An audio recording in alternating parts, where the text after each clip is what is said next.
Bapak dan Ibu, sebetulnya ketika kita berbicara mengenai karya tulis adalah sebuah keharusan bagi seorang guru untuk bisa membuat hal itu. Namun pada kenyataannya dengan berbagai kendala, dengan berbagai hambatan, seringkali kita mungkin terlena, saya tidak mau membuat itu karena susah. Padahal sebetulnya kalau kita mau memulai dari hal yang kecil itu adalah sangat mudah. Di sini fokus saya adalah lebih ke pembuatan karya tulis ilmiah bagi siswa-siswi SMP SMA yang mengikuti karya inovatif seperti membuat alat yang sifatnya inovatif, kemudian tepat guna, dan biasanya temanya itu sesuai dengan penyelenggara dari perlombaan seperti itu.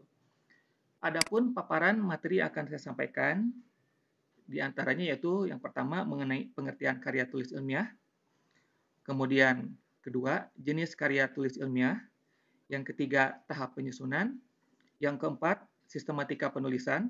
Nah, untuk sistematika mungkin tadi ada beberapa materi yang beririsan dengan Pak Asep, cuman kalau Pak Asep mungkin lebih ke PTK, kalau saya lebih ke karya inovatifnya.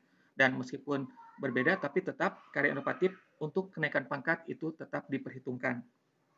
Kemudian yang kelima, itu adalah mengenai proposal ilmiah. Yang keenam adalah mengenai lomba karya ilmiah remaja yang pernah saya ikuti selama kurun waktu 2010 sampai 2020. Ya, kita mulai saja Bapak Ibu. Lanjut. Ya. Ketika saya atau kita berbicara mengenai apa itu karya tulis, maka definisi yang dapat saya berikan bahwa karya ilmiah merupakan karya tulis yang disusun berdasarkan karangan, bisa berupa pernyataan, ide yang dapat menyajikan data atau fakta, kemudian itu bisa dipertanggungjawabkan, tentunya dengan menggunakan metode yang sistematis seperti itu. Nah, kemudian karya tulis ilmiah juga memiliki ciri, diantaranya 4, dan itu harus selalu ada. Yang pertama adalah logis, artinya sesuai dengan penalaran. Yang kedua adalah sistematis, berarti ada tahapan-tahapan untuk melakukan penelitian.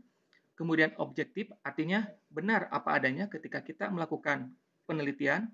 Dan yang terakhir adalah etis. Etis berarti ada kesepakatan yang tersirat ataupun tersurat, dan itu benar.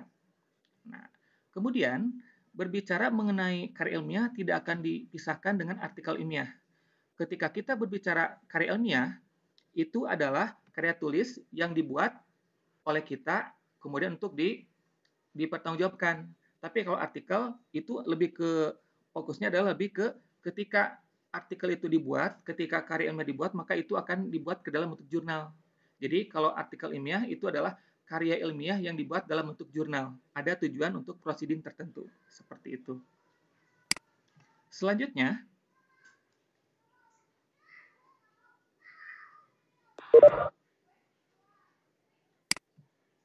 jenis karya ilmiah. Baik, ada banyak versi, Lanjut, Pak. ada banyak jenis dari karya ilmiah. Yang pertama adalah laporan, kemudian ada paper atau makalah, ada kertas kerja atau worksheet, kemudian ada skripsi, tesis, dan disertasi, ada resensi, dalam ini adalah buku, ada artikel ilmiah yang sifatnya populer, juga ada buku ilmiah populer. Selanjutnya, berbicara mengenai pembuatan karya tulis ilmiah, setidaknya ada banyak proses yang harus kita lalui. Nah, di antara tahap penyusunannya, secara rinci mungkin bisa saya gambarkan ke dalam 5 tahap.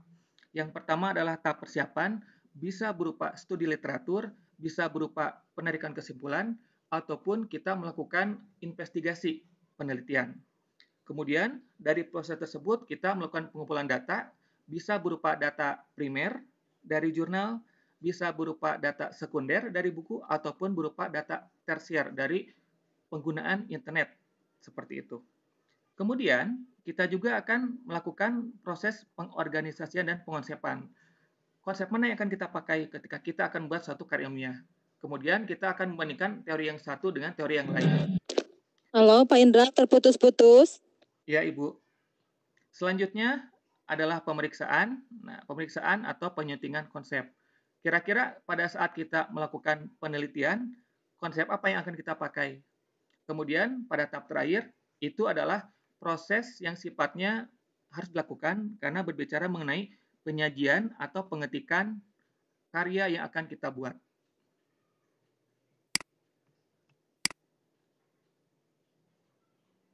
Ya, selanjutnya adalah mengenai sistematika penulisan. Baik, pada kesempatan kali ini fokus saya adalah pada pembuatan karya tulis ilmiah yang sifatnya adalah karya inovatif. Artinya kita membuat satu alat untuk kemudian kita presentasikan dan kemudian kita lombakan. Di sini yang berperan untuk sebagai subjeknya adalah siswa dan kita sebagai pembimbing. Nah, sistematika penulisan yang pertama itu adalah mengenai cover dan judul. Kemudian dilanjutkan dengan pembuatan abstrak. Tentunya untuk abstrak ada dua yang biasa kita gunakan. Ada abstrak yang berbahasa Indonesia dan ada yang berbahasa Inggris. Kemudian ada pendahuluan, kemudian ada kata pengantar, daftar isi, daftar gambar, daftar tabel. Seperti itu. Kemudian yang ketiga adalah mengenai bab 1 atau pendahuluan.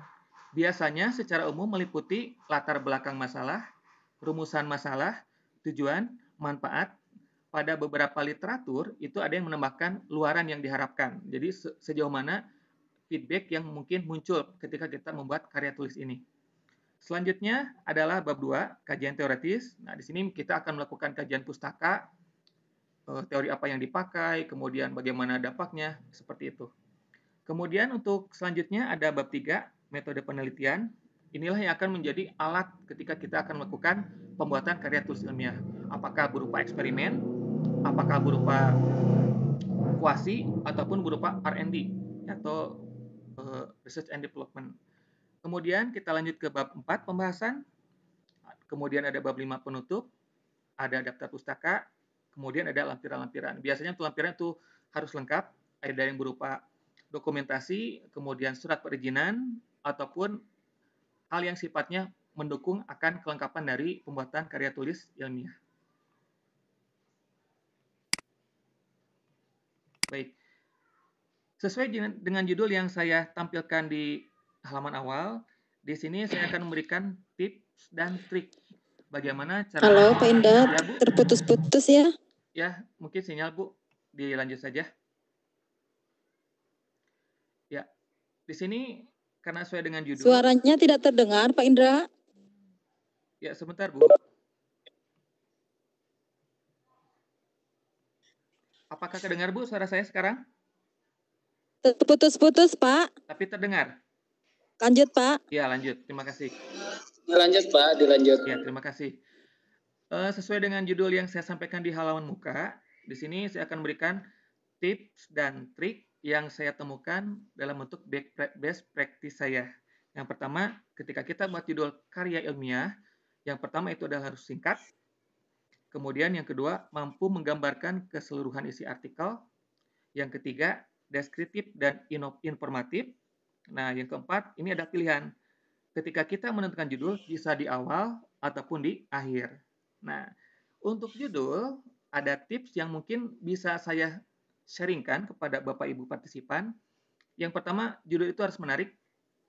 Yang kedua, harus berbahasa Inggris. Pengalaman pribadi, ketika kita menggunakan judul yang berbahasa Inggris, itu orang akan cenderung lebih tertarik. Contoh, ketika kita menggoreng telur, itu kan ada bahasa dadar. Biasa saja, karena kita terbiasa mendengarnya. Tapi ketika kita mengatakan omelet, nah itu ada daya tarik yang lebih besar. Jadi ketika judul sudah ada, otomatis ketika judul menarik, orang akan lebih cenderung untuk lebih tertarik. Seperti itu. Saya lanjutkan.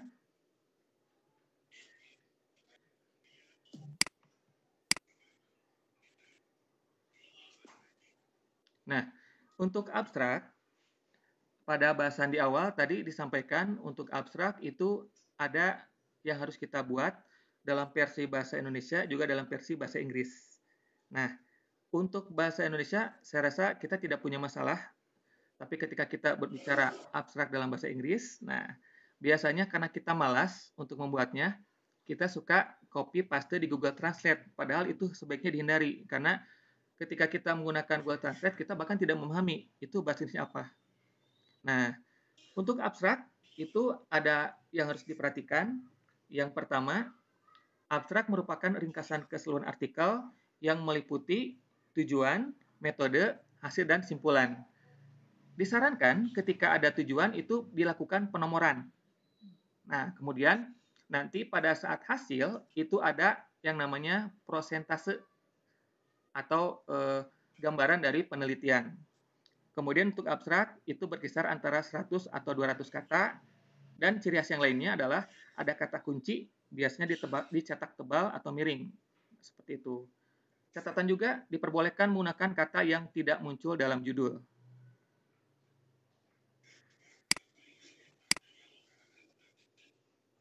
Nah, Bu Ai, apakah bisa mendengar suara Ya, saya? lanjut. Oke, terima Lanjut, kasih. Pak. Saya lanjutkan. Untuk pendahuluan, nah, bab 1 pendahuluan, biasanya kita suka ada kesulitan dalam menulis latar belakang. Latar belakang, hubungannya dengan rumusan masalah, kemudian tujuannya apa, kemudian lanjut ke manfaat. Nah, di sini tips yang dapat saya berikan adalah untuk pendahuluan sebaiknya memuat 3 bagian besar dan ada benang merah di antara ketiganya, yaitu fakta, teori, dan opini. Fakta artinya ketika kita membuat tema dalam karya tulis ilmiah, kita sajikan dulu fakta. Fakta yang ada seperti apa, bisa kita mengambil dari data-data lembaga riset mengenai hal yang akan kita buat karya tulisnya. Kemudian, hubungkan fakta tersebut dengan teori yang ada.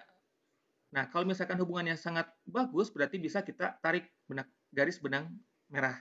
Nah, kemudian di akhir dari bab 1, tampilkan opini kita mengenai keterkaitan antara fakta dan opini, antara fakta dan teori.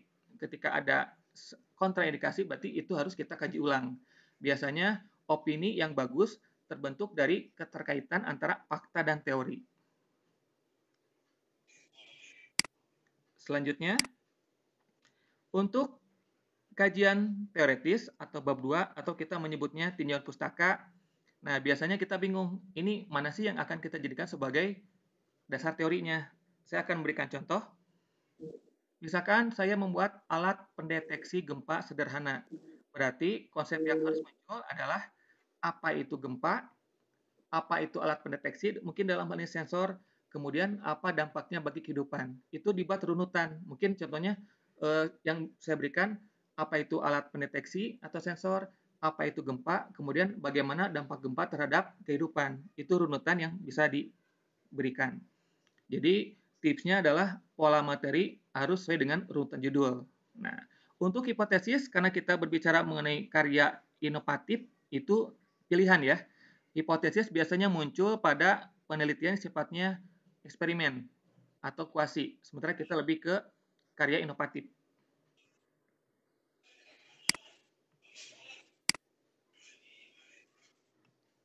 Kemudian untuk metode, nah biasanya dari karya yang sudah saya buat, itu saya cenderung lebih suka ke R&D. Kenapa? Karena untuk R&D itu kan penelitian dan pengembangan. Berarti alat itu sebetulnya ada kekurangan dari penelitian terdahulu. Untuk kemudian kita lengkapi, sehingga dengan teori yang sudah kita kaji, kita bisa memberikan kelebihan dari alat yang sebelumnya sudah ada. Dan itu diperbolehkan menurut literasi yang sudah saya lakukan. Kalau misalkan kita berbicara penelitian eksperimen, itu murni harus di lab. Kalau kuasi, itu harus ada faktor yang dikontrol, sementara ketika kita membuat karya inovatif berupa alat, itu kita bisa menggunakan pengembangan dari alat yang sebelumnya sudah ada. Makanya untuk judul, biasanya saya menggunakan pengembangan, seperti itu. Nah, kemudian di bab 3 atau metode penelitian, itu harus juga ada alat dan bahan, kemudian ada langkah kerja dan cara pembuatan. Nah, tips dari saya, biasanya ketika pada penyusunan proposal, itu kan kita diminta untuk menggunakan atau menggambarkan alat dan bahan. Nah, mungkin ada kesulitan. Ini proposal saja sudah belum selesai, bagaimana cara kita membuat alat? Nah, bisa disiasati dengan apa? Tips dari saya, kita bisa menggambar alat dan bahan secara visual dengan menggunakan aplikasi CorelDRAW. Kita juga bisa memvisualisasikan langkah kerja. Jadi tanpa kita melakukan hal yang harus dilakukan dalam proses pembuatan, bisa kita wakili dengan visual dalam bentuk karya, dan itu amat sangat membantu proses pekerjaan. Bu Ai, apakah suara saya masih terdengar jelas? Pak. Oke, terima kasih. Jelas, Pak. Baik, saya lanjutkan. Sangat jelas. Nah, kemudian untuk hasil penelitian bab 4 itu ada dua, ada hasil penelitian, ada juga pembahasan. Nah, bagaimana cara kita meramu supaya itu bisa dipahami, kemudian ada keterkaitan antara konsep, kemudian apa yang kita kaji, kemudian apa yang kita bisa seringkan, apa yang kita bisa paparkan, itulah kunci dari bab 4. Nah, hasil penelitian bisa merupakan bagian dari inti artikel, kemudian kita bisa menyajikan, kemudian gunakan kalimat yang sederhana, kemudian ada alur yang sistematis, kemudian ada titik yang mendukung kesimpulan, dan jangan lupa ketika kita menyampaikan data, silakan Bapak Ibu gunakan media penunjang, apakah itu berupa grafik, tabel, atau visual. Intinya untuk memperjelas data pengamatan kita. Nah, di sini di tampilan PowerPoint, tips yang secara umum saya tulis itu hasil penelitian menunjukkan data, sudah jelas. Kemudian pembahasan membahas keterkaitan antara hasil dengan masa yang diangkat. Nah, kemudian yang ketiga, yang tadi, gunakan media untuk menyampaikan paparan data.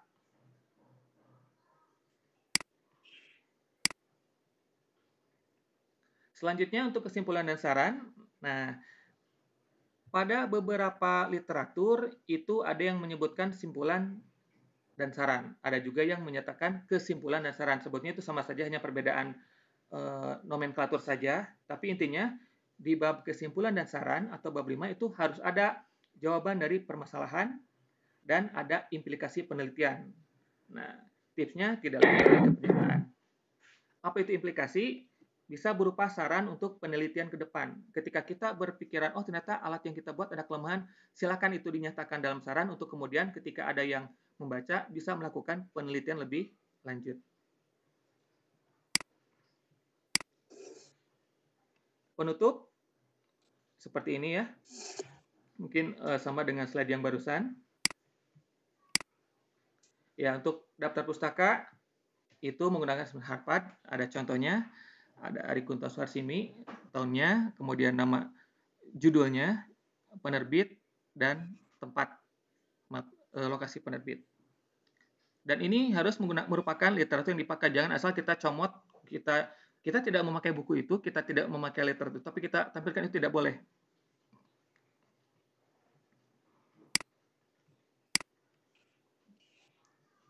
Ya, untuk lampiran, biasanya ketika ada karya tulis yang dibuat, sempatkan untuk membuat semua dokumentasi, apakah itu pada tahap perencanaan atau persiapan, pada tahap pelaksanaan, dan pada tahap pengevaluasian ketika ada hal yang harus diperbaiki. Dan jangan lupa untuk menampilkan juga daftar riwayat hidup atau biodata.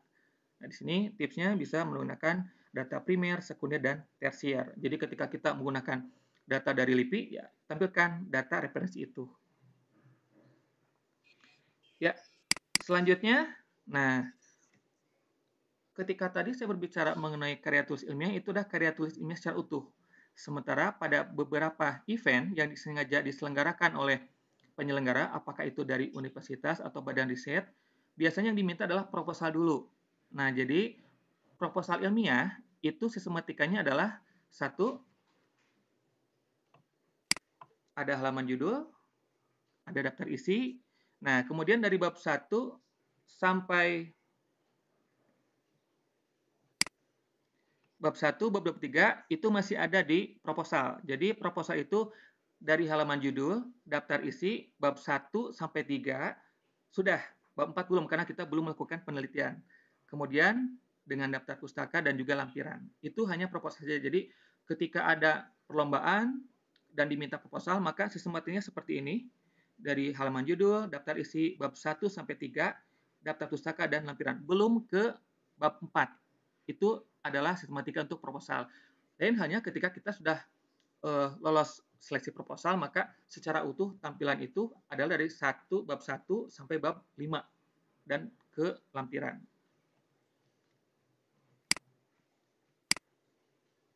Ya. Selanjutnya, di sini saya akan menampilkan Ya, mungkin saya juga tidak pernah terpikirkan ternyata sudah ada banyak anak yang saya treatment, sudah banyak juga karya yang saya hasilkan dan ya ternyata seperti itu ketika kita hobi menulis ya mengalir seperti itu. Di sini dari lomba yang pernah diikuti itu lumayan cukup banyak, ada juga yang menurut saya itu luar biasa karena tahun 2014 bermimpi pun saya tidak pernah, di mana pada saat itu kita mengikuti lomba karya tulis tingkat internasional, tepatnya di Azerbaijan dengan nama lombanya itu Inepo Eurasia dan kita mendapatkan gold ya. Saya sampai terharu ya dengan sebuah alat pemadam kebakaran sederhana kita bisa membawa nama baik Indonesia atas nama murid saya Salman Gipari. Dan itu sampai sekarang saya tidak pernah terbayangkan kok bisa gitu dan ternyata itu alhamdulillah mungkin sekali seumur hidup kalau bisa pengen lagi seperti ini dari hobi ya hobi saya menulis. Ini untuk tingkat internasional dengan judul Alat Pemadam Kebakaran Sederhana dan dengan bahasa Inggrisnya Simple Fire Extinguisher. Ya, kemudian karya yang sudah saya buat juga untuk tingkat nasional itu di ajang ISPO, saya membuat kulit jeruk sebagai minyak. Kemudian ada alat pendeteksi gempa sederhana, alat pendeteksi kesuburan tanah, alat pemadam kebakaran sederhana, alat pendeteksi hujan. Ini untuk tingkat nasional. Kita juga di UI pernah ikut lomba, tentunya dengan judul yang variatif, dengan tema yang sangat beraneka ragam. Saya keluar dari zona nyaman saya sebagai guru fisika, saya mencoba kimia. Alhamdulillah meskipun belum berhasil menang, tapi sudah sampai tahap finalis itu udah alhamdulillah luar biasa.